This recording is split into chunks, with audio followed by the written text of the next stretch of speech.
எல்லாமே சொல்றது ஒரே விஷயம். அவர் பிஜேபிய விட்டு அவரால முடியாது ஓபிஎஸ். காரணம் என்னன்னா, அவருக்கான நெருக்கடி வேற.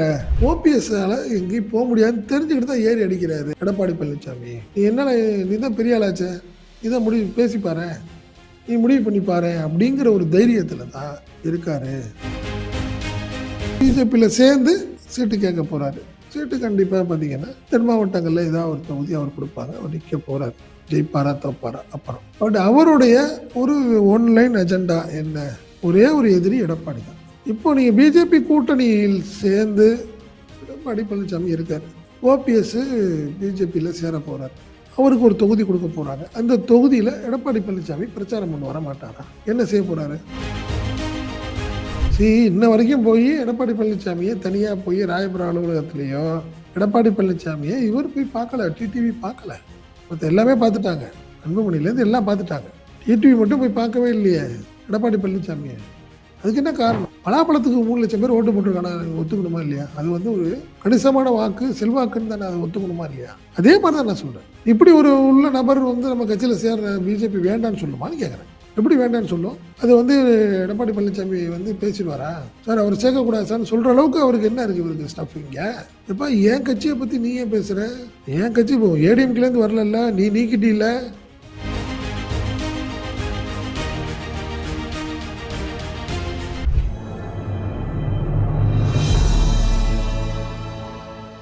தமிழ் மீடியா நேயர்களுக்கு அன்பு வணக்கம். இன்றைய நேர்காணலில் நம்மோடு இருந்திருப்பவர் தமிழ் நியூஸோட ஆசிரியர் மற்றும் பத்திரிகையாளர் திரு செந்தில் சார். சார் வணக்கம். வணக்கம் முக்கியம். வணக்கம் சார். ஓபிஎஸ் அவர்கள் இன்ன வரைக்கும் முடிவெடுக்காம இருக்கிறாரு. ரொம்பவே குழப்பமான ஒரு சூழ்நிலை தான் நிலவி கொண்டு வருது அப்படின்னு மாதிரி சொல்லப்படுது. நீங்களும் சொல்லிட்டு இருக்கீங்க, அவர் திமுக ஆப்ஷனை பிரதானமா வைக்க மாட்டாரு, அவர் அதிமுக இணையணுன்றாரு, அல்லது அவர் பாஜகவுக்கு தான் அவர் போவாரு. அப்படி இல்லாத பட்சத்துல சுயமரியாதை வந்துச்சுன்னா அவர் திமுகவுக்கு போவார் அப்படின்ற மாதிரி சொன்னீங்க. இப்போ அவர் என்ன முடிவுல இருக்காரு? என்ன அரசியல் போய் கொண்டிருக்கிறது? எல்லாமே சொல்றது ஒரே விஷயம். அவர் பிஜேபியை விட்டு அவரால் முடியாது ஓபிஎஸ். காரணம் என்னன்னா, அவருக்கான நெருக்கடி வேற. 2 விஷயம். ஒன்று, நம்ம சொன்ன மாதிரி பணம் அவர் கொடுத்து ஒரு இடத்துல ஏமாந்துருக்காரு. ஒரு 2000 கோடி. அந்த பணத்தை வாங்கி கொடுக்குறேன் அப்படின்னு பிஜேபி ஒரு அஷூரன்ஸ் கொடுத்துருக்கு. அது ஒன்று. 2வது, கடந்த தேர்தலின் போது கோவையில் உள்ள ஒரு அப்பார்ட்மெண்ட்ல நடத்தப்பட்ட திடீர் சோதனையில் ஏகப்பட்ட டாக்குமெண்ட்ஸ். அந்த அப்பார்ட்மெண்ட் யாரு வச்சிருந்தா, வாடகைக்கு எடுத்திருந்தது பிரதீப். யாரு? ஓபிஎஸ் உடைய 2வது மகன். அவர் இருந்த அந்த ஒரு டாக்குமெண்ட், அங்கே ஏகப்பட்ட முக்கியமான கிட்டத்தட்ட ஒரு 10,000 கோடிக்கு மதிப்புள்ள சொத்துக்களை அந்த டாக்குமெண்ட்ஸ்லாம் எடுத்துகிட்டு போயிட்டாங்க பிஜேபி. அதுலேருந்தே ஓபிஎஸ்ஸால் பிஜேபி எதிர்த்து எதுவுமே அவரால் பண்ண முடியாத ஒரே ஒரு காரணம் அந்த 2 விஷயங்கள். ஓபிஎஸ்க்கு ஒரு லாக் வச்சிருக்கிறதுனா அது 2. அந்த விஷயம் தெரிஞ்சுதான் ஓபிஎஸ்ஸால் எங்கேயும் முடியாதுன்னு தெரிஞ்சுக்கிட்டு தான் ஏறி அடிக்கிறாரு எடப்பாடி பழனிசாமி. "நீ என்னடா நீ தான் பெரிய ஆளாச்சே. நீ தான் பேசி பாரேன். நீ முடிவு பண்ணி பாரேன்" அப்படிங்கிற ஒரு தைரியத்துல தான் இருக்காரு அப்படின்னு ஒரு தகவல் சொல்றாங்க. இப்போ சமீபத்திலும் இப்போ நல்லாவே தெளிவாக சொல்றாரு. யாரு? "நான் ரெடியா இருக்கேன் கட்சியில் சேர்றதுக்கு" அப்படின்னு சொல்லியும் கூட அடுத்த 1 ஹவர்ல என்ன சொல்றாரு எடப்பாடி பழனிசாமி? "வாய்ப்பே இல்லைங்க, நீக்கப்பட்டவர் தான்" சொல்லிட்டாரு. இதன் தொடர்ச்சியா இப்போ என்ன செய்ய போறாங்க அப்படின்னு பார்த்தா, ஓபிஎஸ் பிஜேபியில் சேர போறாரு அப்படிங்கிறது தான் ஒரு லேட்டஸ்ட் தகவலாக சொல்றாங்க. பிஜேபியில் சேர்ந்து சீட்டு கேட்க போறாரு. சீட்டு கண்டிப்பாக பார்த்தீங்கன்னா, தென் மாவட்டங்களில் ஏதாவது ஒரு தொகுதி அவர் கொடுப்பாங்க. அவர் நிற்க போறார். ஜெயிப்பாரா, தோப்பாரா அப்புறம். பட் அவருடைய ஒரு ஒன்லைன் அஜெண்டா என்ன? ஒரே ஒரு எதிரி எடப்பாடி தான். இப்போ நீங்க பிஜேபி கூட்டணியில் சேர்ந்து எடப்பாடி பழனிசாமி இருக்காரு. ஓபிஎஸ் பிஜேபியில் சேர போறார். அவருக்கு ஒரு தொகுதி கொடுக்க போறாங்க. அந்த தொகுதியில எடப்பாடி பழனிசாமி பிரச்சாரம் பண்ண வர மாட்டாரா? என்ன செய்ய போறாரு? நிச்சயமா ஒரு குழப்பமான சூழ்நிலை தான் இருக்கும். பண்ண மாட்டாரு. ஆமா. எப்படி பண்ணாம இருக்க முடியும்? பிஜேபி என்ன சொல்லும்? அவன் ஏன் ஆளு? என்னோட தொகுதி இது. தாமரையில் நிக்கிற ஒரு தொகுதிக்கு நீ பிரச்சாரம் செய்ய வரமாட்டியா? நீ நெருக்கடி கொடுக்குமா கொடுக்காதா? ஒரு தர்ம சங்கடத்தை ஏற்படுத்த பாரு. நீ என்னையே வேற மாதிரி கொண்டு போறீல. உனக்கு வைக்கிறேன் பாரு ஒரு ட்விஸ்ட்னு சொல்லி ஓபிஎஸ் ஒரு முடிவு எடுக்க போறாரு. பிஜேபியில் சேர போறாரு. இதுதான் பெரிய ஒரு ட்விஸ்டா இருக்க போது எடப்பாடி பழனிசாமிக்கு சங்கடத்தை ஏற்படுத்த போறார். அது 1. 2வது நம்ம ஏற்கனவே சொன்ன மாரி, சிங்கிள் லைன் அஜெண்டால தான் நான் ஜெயிக்கிறேனா, தோக்குறேனா அப்படிங்கிறத விட, உன்னையும் ஜெயிக்க விட மாட்டேன் அப்படிங்கிறது தான் ஓபிஎஸ்ஸியுடைய ஒரு தாரக மந்திரமா இருக்கும். ஏற்கனவே ஒரு ஸ்லீப்பர் செல் இருக்காரு. யாரு? ஸ்லீப்பர் அண்ணாமலையா? செல்லுன்னு ஸ்லீப்பர் செல்லுன்னு சொல்லிட்டு இருந்த, ம். கடைசியில தானே ஸ்லீப்பர் செல் ஆக போய் சேர்ந்திருக்கிறாரு யாரு? தினகரன். டிடிவி. ஓ! டிடிவி. அவரும் ஒரே ஒரு லைன் அஜெண்டா என்னன்னா, எடப்பாடிய விடக்கூடாது. பேசிட்டு இருக்காங்க அவ்வளோதான். ம். எப்படிங்க அவரு வந்து டிடிவி இவரு எடப்பாடிய சிஎம் ஆக்குவாரா? போய் கைய கட்டிட்டு போய் நிக்க முடியுமா? அந்த ஒரே ஒரு காரணத்துக்காக இந்த நிக்க மாட்டேன்னே சொல்ட்டாரு. அவர் எதிர்க்கட்சி தலைவர் ஆவாரு. இவரு வந்து சும்மா சுத்த முடியுமா? இவரு எம்எல்ஏவா? யாரு? டிடிவி. அதனால டக்குனு என்ன பண்ணிட்டாரு, எனக்கு எப்படியாவது ஒரு எம்பி லைன் எடுத்து குடுத்துருங்க. நான் ஒதுங்கிக்கிறேன்னு அந்த ஒரு விஷயத்துல இருக்காரு. ஏற்கனவே எடப்பாடியால பெரிய லெவல்ல பாதிக்கப்பட்டு கொங்குல ஒண்ணுமே இல்லாம சுத்தி சுத்தி வர்ற அண்ணாமலை. தென் மாவட்டத்துக்கு பிஜேபியிலேயே சேர்ந்து எடப்பாடியை காலி பண்றதுக்கு ரெடியா இருக்கிற ஓபிஎஸ்ஸையும், ஏற்கனவே பிஜேபியில இருந்து தன்னால எடப்பாடியால பதவி இழந்து ஒண்ணுமே இல்லாம நிக்கிற அண்ணாமலையும் ஒரு டைய போட்டு திமுக செய்ய வேண்டிய விஷயங்களை அவங்க 2 பேரும் செஞ்சிருவாங்கங்கிறத ஒரு பரபரப்பான தகவலா இருக்கு. இதுல சின்ன ஒரு கேள்வி. சொல்லுங்க. இப்போ இபிஎஸ் தேர்தல் சமயத்துல ஓபிஎஸ் பிஜேபியில இணைய வைப்பாரா? இணைய விடுவாரா? நீங்க எப்படி சொல்லுவார் விடுவாரு? இல்லையா? அறிவுறுத்துவார் இல்லையா? இப்ப நீங்க அதான். வந்து தேர்தல் சமயத்துல பண்ணாதீங்க. தேர்தலுக்கு அப்புறம் வேணா நீங்க வந்து இணைச்சுக்கங்க. இந்த தேர்தல்ல அவர புறக்கணிக்க சொல்லுங்க. நீங்க பிஜேபிக்கு போனாங்கன்னா குழப்பம் ஏற்படும். நம்ம கூட்டணிக்குள்ளேயே அப்படின்னு ஏதாவது ஒரு சிக்கல் அது வரலாம்ல? அந்த அந்த நிலைமையில இருக்காரான்னா இபிஎஸ். அப்படிலாம் ம். இருந்தாருன்னா நீங்க டிடிவியே சேர்க்க விட்டுருக்க மாட்டாரே கேம். பிஜேபி பிரஷர் தானே. இன்ன வரைக்கும் போய் எடப்பாடி பழனிசாமியை தனியா போய் ராயபுரம் அலுவலகத்திலேயோ, தனிப்பட்ட கூட்டணியுடைய தமிழகத்தின் கூட்டணி தலைவராக இருக்கக்கூடிய எடப்பாடி பழனிசாமியை இவர் போய் பார்க்கல. டிடிவி பார்க்கல. மத்த எல்லாமே பார்த்துட்டாங்க. அன்புமணிலேருந்து எல்லாம் பார்த்துட்டாங்க. டிடிவி மட்டும் போய் பார்க்கவே இல்லையே எடப்பாடி பழனிசாமிய. அதுக்கு என்ன காரணம்? பிஜேபி தான். நீ என்னோட கூட்டணி அவ்வளோதான். வேற யார் என்ன பார்த்துக்கிறேன், நான் பேசிக்கிறேன், நீ வான்னு சொல்லி தானே உட்கார வச்சிருக்கு. இதே மாதிரி தான் போய் நீங்கள் பிஜேபியில் சேரும் போது பட்சத்தில் வேண்டான்னு சொல்லுவாங்களா? 2 முறை நல்லா ஒன்று புரிஞ்சுங்க. ஓபிஎஸ் வந்து கிட்டத்தட்ட முக்குளத்தோருடைய ஒரு முகமாக தான் இப்போ வரைக்கும் கருதப்படுறார். அதிமுகவில் அப்படி தான் இருந்தார். இப்போவும் பார்த்தீங்கன்னா ஒரு சிம்பத்தி அவருக்குன்னு இருக்கு. அதில் வந்து பேர் அது ஜெயிச்சிருவாரு அப்படின்னு நான் சொல்ல வரல. பட் அவருக்குன்னு ஒரு முகத்துக்கு கண்டிப்பாக ஒரு 5000 ஓட்டு 10,000 ஓட்டு அவருக்கு இருக்கும். ஏன் கடந்த பாராளுமன்ற தேர்தலில் கணிசமான வாக்குகள் வாங்கினார்ல அவரு. ராமநாதபுரத்தில் ஒன்றுமே இல்லாமல் இருந்தார் அவர். இத்தனைக்கும் தனியாக அவருக்காக பன்னீர்செல்வம்னு ஒரு 4 பேரை கொண்டாந்து பல ஏடிஎம்கே உள்ள சேர்த்து வெவ்வேறு விட்டு சின்னத்துல நிக்க வச்சாங்க. சின்னத்தில் ஓபி நிற்க வச்சு அவரை போட்டு பன்னீர்செல்வம் டார்ச்சர் பண்ணி அவரை.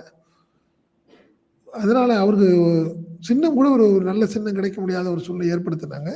ஆனாலும் ஒரு கணிசமான வாக்குகள் வாங்கினாரா 3 இல்லையா? லட்சம் வாக்குகள் வாங்கி நீங்க டெபாசிட் இழந்தார் பணமே ஏடிஎம்கே. கொடுக்கட்டும் வைக்கும். நீங்க எவ்வளவோ பணம் கொடுக்கட்டும் வைக்கும். பலாப்பழத்துக்கு 3 லட்சம் பேர் ஓட்டு போட்டிருக்கானா ஒத்துக்கணுமா இல்லையா? அது வந்து ஒரு கணிசமான வாக்கு செல்வாக்குன்னு தானே அதை ஒத்துக்கணுமா இல்லையா? ம். அதே மாதிரி தான் நான் சொல்றேன். இப்படி ஒரு உள்ள நபர் வந்து நம்ம கட்சியில் சேர்ற பிஜேபி வேண்டான்னு சொல்லுமான்னு கேட்குறேன். எப்படி வேண்டான்னு சொல்லும்? அது வந்து எடப்பாடி பழனிசாமி வந்து பேசிடுவாரா? சார் அவர் சேர்க்கக்கூடாது சார்ன்னு சொல்கிற அளவுக்கு அவருக்கு என்ன இருக்குது இவருக்கு ஸ்டஃப் இங்கே? எப்பா என் கட்சியை பற்றி நீ ஏன் பேசுகிற? என் கட்சி இப்போ ஏடிஎம்கேலேருந்து வரல, நீ நீக்கிட்டில்ல. ஏடிஎம்கேல இருக்கிற தங்கமணி வேலுமணி போனால் நீங்கள் வேணால் சொல்லலாம் ஹக்கீம், அவருக்கு சொல்ல முடியும். என்னங்க இந்த டைமில் நீங்கள் அவரை சேர்க்குறீங்க, நீங்கள் எங்கள் கூட்டணி தர்மமானு கேட்கலாம். ஓபிஎஸ் போகிறது எப்படி ஒரு தடுக்க முடியும் எடப்பாடி பழனிசாமியால்? அவருக்கு ஒரு பெரிய நெருக்கடியை கொடுக்கறதுக்கு தானே அவர் அங்கே போகிறத விடக்கூடாதுன்ட்டு. அவங்க 2 பேரும் அண்ணாமலையும் ஓபிஎஸும் ஒரு பெரிய டைப் போடுவாங்க. ஏற்கனவே இருக்காரு டிடிவி. 3 பேர் சேர்ந்து எடப்பாடி பழனிசாமி ஒன்று பண்ணுறதுக்கு தானே வேலை பார்த்துட்டு இருக்கோமா. அதுதான் ஒரு பெரிய சங்கடமான ஒரு சூழ்நிலையை எடப்பாடி பழனிசாமிக்கு வரப்போகுது. பிஜேபி அது கவலை இல்லை. பிஜேபிக்கு 229 தானே. 2029 பாராளுமன்ற தேர்தல் தான் முக்கியமா அவங்களுக்கு. இந்த தேர்தலுங்கிறது எடப்பாடி பழனிசாமிக்கான தேர்தல் தானே. அவர் என்ன செய்ய போறாருன்னு பார்ப்போம். இந்த ட்விஸ்ட் தான் எல்லாத்துக்கும் ஒரு அதிர்ச்சியா இருக்கு. இப்ப அடுத்தடுத்த 2, 3 நாட்கள்ல ஓபிஎஸ் இந்த அறிவிப்பை வெளியிடுறதுக்கான வாய்ப்புகள் அதிகம். ஆமா. இல்ல இப்போ அப்படியே வந்து பிஜேபியில இணையறாரு அப்படின்னு வச்சுப்போம். இப்ப அண்ணாமலைக்கும் வந்து கோவையில ஒரு சீட்டு நிச்சயமா நிப்பாருன்னு சொல்லப்படுது. இப்ப இவரு தேனியில ஏதோ ஒரு தொகுதியில இப்ப நிக்கிறாருன்னே இங்க வச்சுப்போம். பாரு. ஆமா. பிஜேபி சார்புல. அந்த சீட்டும் வழங்கணும் முதல்ல. பிஜேபிக்கு அதிமுக அந்த ஒரு சிக்கலும் இருக்கு. ஆமா. ஸோ அப்போ வந்து எப்படி இவர்கள் வந்து எதிராக அஇஅதிமுகவுக்கு வேலை செய்வாங்க? அப்ப அண்ணாமலை இப்படிப்பட்ட ஒரு வேலை செய்வாரு அப்படின்னா, கோவையில அவருக்கு இடம் தருவாங்களா? இப்ப ஓபிஎஸ்க்கு அவரு இப்படிப்பட்ட வேலை செய்வாங்க அப்படின்னா, இவரு இப்படி யோசிக்கிறாருன்னா, அப்போ எடப்பாடி அவர்கள் இதுக்கு மேல யோசிப்பார்ல? இல்ல. இதெல்லாம் வெளிப்படையா நம்ம சொல்றோம். ம். அவங்க அப்படி ஒத்துக்குவாரா? ஓபிஎஸ் அப்படியே சொல்லி ஒத்துக்க போறாரு. நான் எடப்பாடி பழனிசாமி ஒழிக்கிறதுக்காக நான் சேர போறேன்னு சொல்ல போறதில்ல. என்டிஏ கரங்களை வலுப்படுத்துறதுக்காக தான் நான் வந்திருக்கேன். அப்படின்னு தான் சொல்லுவாரு. இப்ப இவர் சொல்லலையா டிடிவி? இப்ப அண்ணாமலையுமே தொடர்ந்து அப்படிதான் சொல்லிட்டு இருக்காரு. ஆனா ஆமா. இபிஎஸ்க்கு தெரியும்ல. அண்ணாமலை ஒருபோதும் நம்ம வளர்ச்சி பிடிக்காது அவருக்கு. அதுதான் அதிமுகவை அவங்க எதுக்கல. எடப்பாடின்னு ஒரே ஒரு ஒற்றை நபரை தான் எதுக்குறாங்க. பிஜேபியை ரசிக்கும்ன்ற நினைக்கிறேன் நானு. நீ அதிமுக ஒழிச்சு விடுறேன்னுங்கிறது கிடையாது. எடப்பாடி பழனிசாமியை விடக்கூடாது. அப்படித்தானே? அந்த ஒரு கோவம் இருக்குது இல்லை அவங்களுக்கு. நீங்க டிடிவிக்கும் இருக்கு, அண்ணாமலைக்கும் இருக்கு, ஓபிஎஸ்க்கு இருக்கு. இல்லைன்னு சொல்லுவீங்களா நீங்க? சும்மா சொல்லலாம் ஐக்கியம், அது பேசலாம். அந்த வழி இருக்குல்ல. ஓபிஎஸ்க்கு இது வரைக்கும் கட்சி வேஷ்டி கூட கட்ட முடியல, கொடி கட்ட முடியல, நீக்கிட்டாங்கிறதுனால கோர்ட்டில் போட்டு ஆர்டர் வாங்கிட்டாரு எடப்பாடி பழனிசாமி. நீங்கள் வைத்திலிங்க அந்த நாளான்னு வேற ஒரு முடிவு எடுக்கிற மாதிரி ஆயிடுச்சு. அவர் நம்மளை அசிங்கப்படுத்திட்டாங்க, இனிமே அங்கே போனால் நம்ம எங்கே போனாலும் சரியா இருக்காதுங்கிறது அவருடைய முடிவு. பட் திமுகவுக்கு ஓபிஎஸ் வர முடியாது. காரணம் என்னன்னா அவருடைய வீக்கெல்லாம் பிஜேபிக்கு தெரியும், அவங்க கையில் இருக்கு. நீங்கள் எந்த முடிவு எடுத்தாலும் அவங்க வேற மாதிரி ஸ்டாண்ட் எடுப்பாங்க. அதையும் தாண்டி இப்போ ஒரே ஒரு விஷயம் ஒரு இழப்பு என்னன்னா, அந்த வழக்குகள்லாம் அவர்கிட்ட இருந்துச்சு. அந்த வழக்கு ஒரு பிஜேபியில் சேர்றதுனால அந்த வழக்குலேருந்து ஆட்டோமேட்டிக்காக எக்ஸ்பார்ட்டி அவர் ஆயிரும். யாருக்கு? எடப்பாடி பழனிசாமிக்கு சாதகமாயிடும். பொதுச் செயலாளர் வழக்காக இருக்கட்டும், சின்னம் கொடுத்த வழக்காக இருக்கட்டும், அந்த வழக்குகள் எல்லாமே அவருக்கு எடப்பாடி பழனிசாமிக்கு சாதகமாக போகுமே தாண்டி மற்ற எல்லாமே ஓபிஎஸ்க்கு ப்ளஸ்ஸாக தானே இருக்கும், லாபமாக தானே இருக்கும். பண விஷயமா இருக்கட்டும், டாக்குமெண்ட்டு, இந்த வழக்குகள்லேருந்து தப்பிச்சுக்கலாம். ப்ளஸ் எடப்பாடி பழனிசாமியை தான் தொகுதிக்கு வர வைக்கலாம்ல. தனக்கு சாதகமாக பிரச்சாரம் பண்ணுற அளவுக்கு அவர் உட்காந்துருப்பார்ல. எனக்கு ஓட்டு கேளுன்னு சொல்லுவார்ல. இதெல்லாமே எடப்பாடி பழனிசாமி தானே சங்கடம். ஓபிஎஸ் என்ன பண்ண போறாரு? ஓபிஎஸ் மாநில தலைவர் ஆக போறாங்க. உடனே அவர் நேராக போய் சேலத்தில் போய் எடப்பாடிக்கு போய் பிரச்சாரம் பண்ணுறதுக்கு. பட் எடப்பாடி பழனிசாமி போய் ஆகணுங்கிறேன் நான். அதை தான் நான் சொல்கிறேன். இப்போ நான் இந்த நெருக்கடிங்கிறது வந்து எடப்பாடி பழனிசாமிக்கு, அதில் மாற்றம் இல்லை. இப்போ ஓபிஎஸ் அண்ணாமலை புதிய கூட்டணின்னு சொல்றீங்க. இந்த அணியில டிடிவி தினகரன் இருக்காரு ஆல்ரெடி. 100% அதுதான் நான் சொல்கிறேன். எல்லாத்துக்குமே ஒரே பிரச்சனை அவர் தான். தூக்குல தொங்குறேன்னு சொன்னது அவர் தான். அதே மாதிரி மீண்டும் அதிமுகவுடன் ஒரு கூட்டணின்னு ஒரு சூழ்நிலை வந்தால் நான் அரசியலை விட்டு விலகுவேன்னு சொன்னவர் அண்ணாமலை. எடப்பாடியோட கூட்டணி வச்சுட்டா நான் தூக்குல தொங்குவேன்னு சொன்னவர் அவர். அவங்க 2 பேரும் எப்படி அவங்க வந்து ஏற்றுக்குவாங்க? மறைமுகமாக பேச வெளியே சொல்ல மாட்டாங்க, ஓப்பனாக பேசலாம் முடியாது. பட் ஆனால் மனசுக்குள்ளே என்ன இருக்கும் அவங்களுக்கு? நம்மளே பேசியிருக்கோம், ஊருக்கே தெரியும். திடீர்னு என்டிஏ கூட்டணியிலேருந்து டிடிவியும் ஓபிஎஸும் வெளியே போகிறதுக்கு காரணமே அண்ணாமலைன்னு எல்லாத்துக்கும் தெரியும். தன்னை வந்து மாநிலத்திலேருந்து பதவி எடுத்துட்டாங்க. அதுக்கப்புறம் இந்த எதுக்கு இந்த என்டிஏ கூட்டணியில் வச்சுக்கிட்டு ஸ்ட்ராங்காக வச்சுக்கணும், எதுக்கு எடப்பாடியை ஜெயிக்க வைக்கணுங்கிறதுக்கு இந்த நம்ம நண்பர்கள் அங்கே ஓடணும், எல்லாத்தையும் வெளியே போக சொன்னதே அண்ணாமலை. அதனால தான் கூப்பிட்டு பிஜேபி தலைமை நெருக்கடி கொடுக்குது. என்டிஏங்கிறது நம்மளுக்கான விஷயம். ஏடிஎம்கே கூட்டணிலேருந்து வெளியே போகிறத பற்றி கவலை இல்லை. என்டிஏலேருந்து வெளியே போனால் நம்மளுக்கு வீக்கு. 2025 இவங்களாம் தேவைப்படும், 29 நம்மளுக்கு தேவைப்படும். முதல் நீ பேசி அவங்கள 2 பேரும் கன்வின்ஸ் பண்ணி கொண்டான்னு சொன்னது அமித்ஷா. புரியுதுங்களா? அதனால் எல்லாமே மறைமுகமா எல்லாம் அப்படியே உட்காந்து பேசியிருக்கிற மாதிரி சிரிப்பாங்க, பேசுவாங்க. நீங்க திமுக டைரக்ட்டா எதிர்க்குது எடப்பாடி பழனிசாமிய. மத்தவங்க எல்லாமே வந்து மறைமுகமா எதிர்த்துட்டு இருக்கிறாங்க. அதுதான் உண்மை. இந்த தேர்தல் தோல்விங்கிறது நீங்க எடப்பாடி பழனிசாமிக்கு வந்து தவிர்க்க முடியாத ஒரு விஷயமா தான் நான் பார்க்குறேன். காரணம் அவர் தொடர்ந்து அவர் சுற்றி இருக்கிற சூழ்நிலைகள் அப்படி இருக்கு. திமுக ஸ்ட்ராங்கா எதிர்க்கட்சி அவங்க வேலை பார்த்துட்டு இருக்காங்க. பட் ஆட்டோமேட்டிக்கா இங்க உள்ள இருக்கிறத பார்த்தீங்கன்னா, நீங்க வேலுமணி கூட மனப்பூர்வமாலாம் இல்ல. ஒரு கட்டாயத்துக்காக இருக்காரு. தங்கமணியா இருக்கட்டும், அண்ணாமலை அந்த பக்கம், இந்த பக்கம் ஓபிஎஸ், இந்த பக்கம் டிடிவி. இப்படி ஒரு இக்கட்டான நிலைமையில எடப்பாடி பழனிசாமி மாட்டிக்கிட்டு இருக்காரு. அதுதான் உண்மை. இந்த தோல்வியை தான் இந்த தேர்தலில் தோல்விக்கு காரணம் ஒவ்வொருத்தருக்கும் ஒரு காரணம்னா எடப்பாடி பழனிசாமி 10 காரணம் அது இந்த தோல்விக்கு. அண்ணாமலை, டிடிவி, ஓபிஎஸ், வேலுமணி, தங்கமணி அப்படின்னு நீங்கள் வரிசையாக 10 காரணங்களை சொல்லலாம். அப்படி ஒரு இக்கட்டான நிலைமையில எடப்பாடி பழனிசாமி இருக்கார். அது யாராலையும் மறுக்க முடியாது. அதுதான் உண்மை. ஆனா இந்த கூட்டணி ஃபார்ம் ஆனதுலேருந்து இபிஎஸ் தான் வந்து அப்பர் ஹேண்ட் எடுத்துட்டாரு. யாரெல்லாம் வந்து பிரிஞ்சவங்க கலக குரல் எழுப்பிட்டு இருந்தாங்களோ, ஓட்ட பயங்கரமா ஸ்ப்ளிட் பண்ணாங்களோ, அவங்க எல்லாத்தையும் இபிஎஸ் தான் அண்ணன் இபிஎஸ் அப்படின்னு சொல்ல வச்சுட்டாரு. கூட்டணிக்குள்ள அவங்கலாம் வந்து சீஃப் மினிஸ்டரே கமாண்ட் பண்ணக்கூடிய இடத்துல இருந்தவங்க ஒன்ஸ் அப்பான் அ டைம். ஆனா இப்ப பாருங்க, இபிஎஸ் ஒரு 5 சீட்டு தர மாட்டாரா, 6 சீட்டு தர மாட்டாரான்னு கெஞ்ச வச்சுட்டாங்க. இபிஎஸ் தான் அப்பர் ஹேண்டுன்னு சொல்லி சொல்றாங்க. ஆனா நீங்க நேர்முரணா சொல்றீங்களே. ரிசல்ட்டை பார்ப்போம். ஆப்ரேஷன் சக்சஸ் என்ன, நோயாளி என்ன, அப்படிதான் வரும். பார்க்க தானே போறோம். நம்ம ரிசல்ட்டை பார்ப்போம்ல. திமுக என்ன கான்ஃபிடென்ட்ல 200+ சொல்லுது. இந்த ஃபேக்டர்ஸையும் சேர்த்து தான் சொல்லுது. நான் அப்படிதான் சொல்றேன். திமுக தன்னுடைய பலத்தையும் சொல்றாங்க. எடப்பாடி பழனிசாமிக்கு வீக்கான விஷயங்களையும் சேர்த்து தான் 200+. அதெல்லாம் மாற்றமே கிடையாது. பாருங்க, ரிசல்ட்டை பார்ப்போம். நம்ம பார்க்க தானே போறோம். என்ன நடக்க போகுதுன்னு பார்ப்போம். ஸோ, இப்போ நிச்சயமா எடப்பாடி பழனிசாமி அவர்களுக்கு நெருக்கடி இருக்கிறது. வெளியிலிருந்து இல்ல.